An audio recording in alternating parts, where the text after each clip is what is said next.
भगवान विष्णु के पास। भगवान विष्णु बहुत सुंदर, आप मुझे अपना मुखमंडल दे दो कुछ दिनों के लिए। तो भगवान ने नारद जी के सारे अंग सुंदर बना दिए और चेहरा जो है ना बंदर का बना दिया।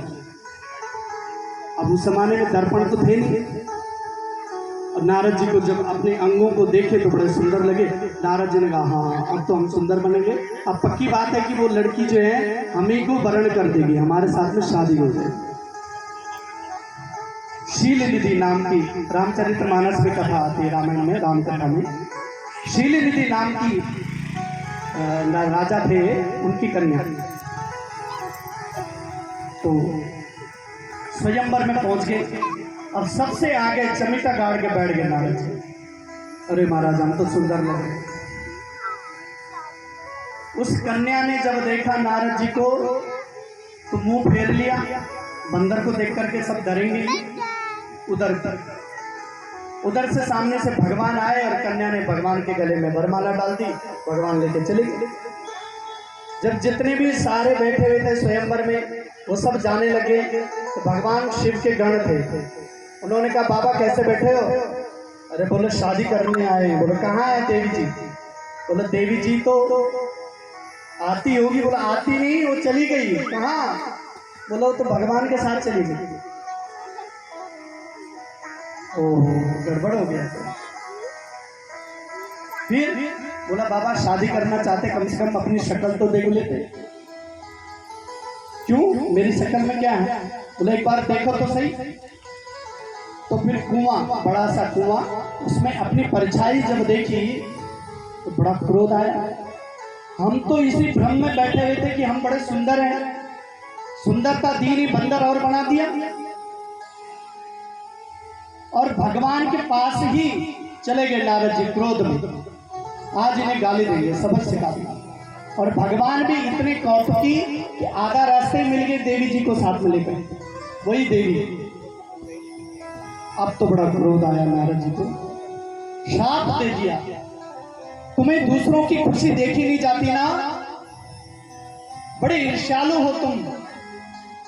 तुमने मुझे सुंदर बनाया है, बंदर बनाया है। मैंने सुंदरता मांगी थी, तुमने मुझे बंदर बनाया। ये बंदर ही तुम्हारी सहायता करेंगे।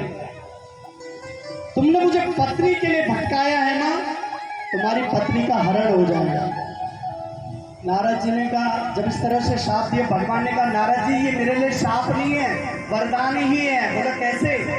बोला हमारी पत्नी यदि खो जाए तो अच्छी होगी तभी तो हम ढूंढने में जाएंगे, वरना पत्नी अगर 2-4 दिन मायके जाते हैं तो लोग बोलते महाराज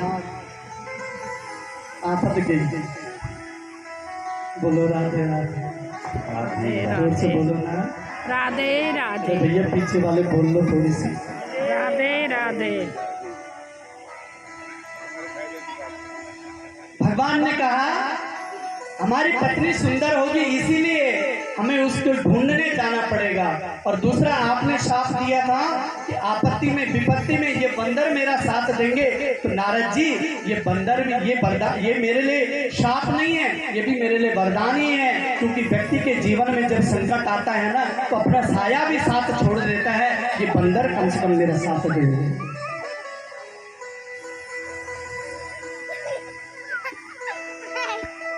बड़े सारे शाप दिए नारद जी ने। भगवान ने वो सहज स्वीकार भी कर दिए, लेकिन नारद जी को सुंदरता नहीं दी। क्योंकि भगवान जानते हैं कि यदि बाबा को सुंदरता दे दी तो बाबा जी भटक जाएंगे। आज नारद जी की अव्याहत गति है। देवताओं में, दानवों में, मानवों में सब जगह नारद जी पूजे जाते हैं। तब नारद जी ने एक ही बात कही, और वो बात क्या? जब भी कभी मंदिर में जाओ ना भगवान से मिलने के लिए, जब भी कभी मंदिर में जाओ भगवान से मिलने के लिए ना, मांगो। पर क्या मांगो ये आज लिख लो, नोट करो। भगवान से मंदिर में जाना हो मांगने के लिए तो एक ही बात मांगो। रामचरितमानस में गोस्वामी तुलसीदास जी कहते हैं जय वेदनाथ होए गीत मोरा, जय वेदनाथ होए गीत मोरा, करो सुबेगी दास में तोरा, करो सुबेगी दास में तोरा। जय वेदनाथ हित होई मोरा, जय वेद होई ना सुबेगी दास में तोरा, कराओ सुबेगी दास में तोरा। जय वेद होई नाथ हित मोरा, जय वेद होई नाथ हित मोरा, कराओ सुबेगी दास में तोरा, कराओ सुबेगी। हे प्रभु, मुझे नहीं मालूम कि मेरा हित किसमें है और किसमें नहीं है, इसलिए जिस प्रकार से मेरा हित छुपा हुआ हो तुरंत करें। और यदि हमें मालूम हो कि हम अगर इस तरह से प्रार्थना करेंगे ना, तो मैं पूरे विश्वास के साथ कह सकता हूं कि भगवान वही देंगे जिसमें आपका हित होगा, वो नहीं देंगे जो आपके लिए सही हो। हमें तो बहुत सारी चीजें अच्छी लगती हैं, हमें तो हम चाहते हैं हमें ये भी मिल जाए, वो भी मिल जाए।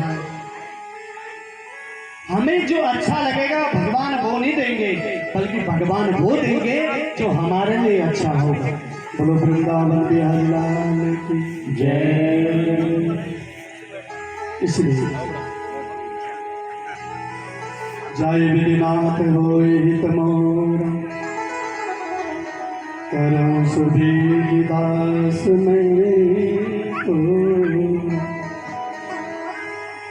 जिस प्रकार से मेरा हित छुपा हुआ है। भागवत का विषय क्या है? परम धर्म का निरूपण।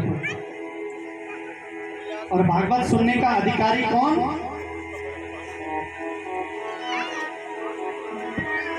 जिसके मन से मात्सर्य निकल गया हो,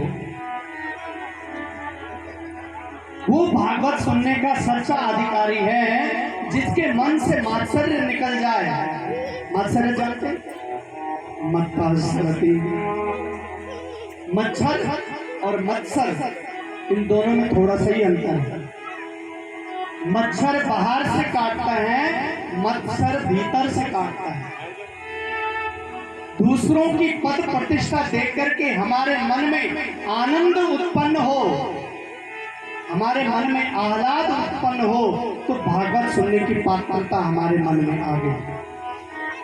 यदि दूसरों की पद प्रतिष्ठा देख करके हमें चुभन होती हो, परेशानी होती हो, तो भागवत सुनने के अधिकारी हम नहीं।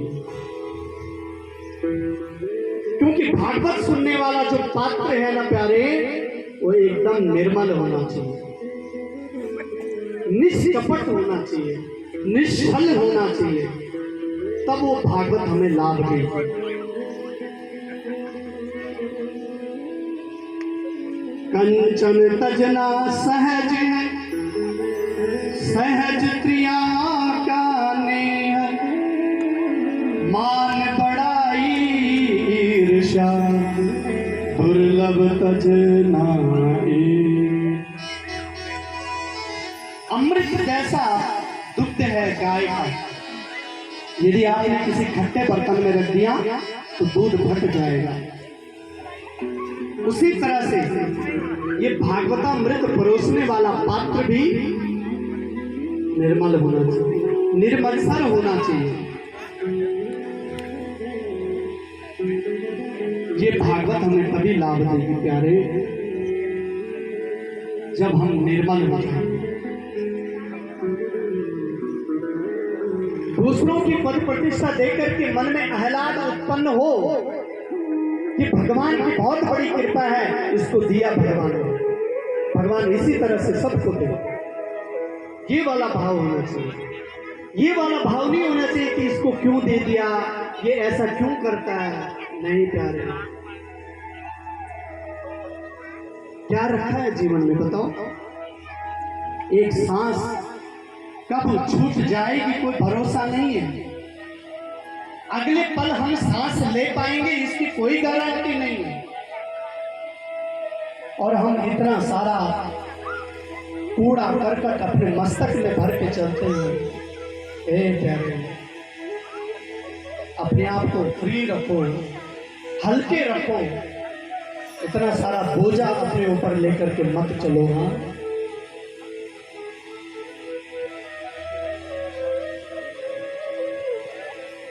इसलिए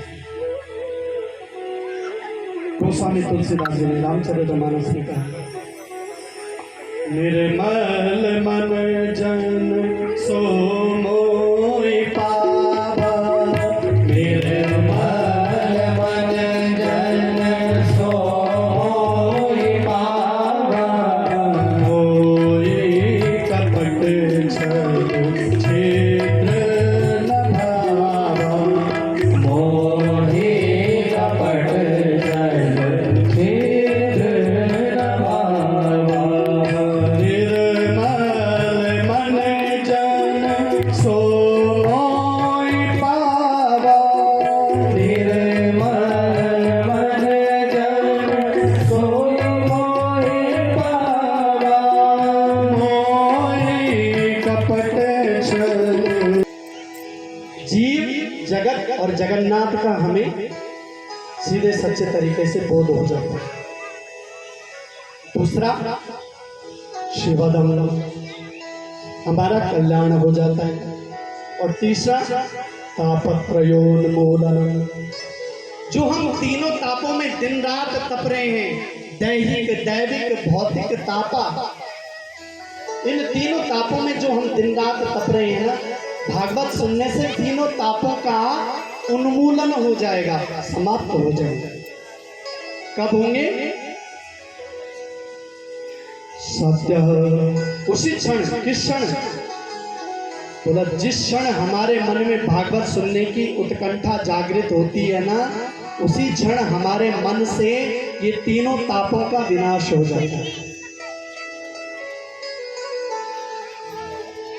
और जब हम सुन लेते हैं शुश्रूषुभिस्तक्षणा, और जब भागवत हम सुन लेते हैं तो ईश्वरा हृदय अवरुद्धते, भगवान हमारे हृदय भवन में कैद हो जाते हैं। ये नहीं कहा है यहाँ पे विराजमान हो जाते हैं, ऐसा नहीं कहा है। अवरुद्धते, अवरुद्ध हो जाते हैं, कैद हो जाते हैं। वो जाना भी चाहे तो भी नहीं जा सकते हैं। आप लोग सब विराजमान हैं। विराजमान का मतलब है जिसका जब मन आए वो जा सकता है, जब मन आए बैठ सकता है। लेकिन ये इतना बड़ा यदि हॉल होता है तो उसके दरवाजे बंद कर दिए जाते हैं, कुंडी लगा दिया जाता और ताला चाबी लेकर के, तो आप जाना भी चाहें तो नहीं जा सकते ना। तो क्या कहलाएंगे? विराजमान नहीं कहलाएंगे, अवरुद्ध कहलाएंगे। कैद हो गए, जा नहीं सकते। तो ऐसे ही व्यास जी महाराज कहते हैं, तक्षणात् ईश्वरा हृदय अवरुद्धते। जिस समय हम ये भागवत कथा सुन लेते हैं ना, उसी समय ईश्वर हमारे हृदय के भवन में कैद हो जाते हैं। बोलो भक्तवत्सल भगवान की जय।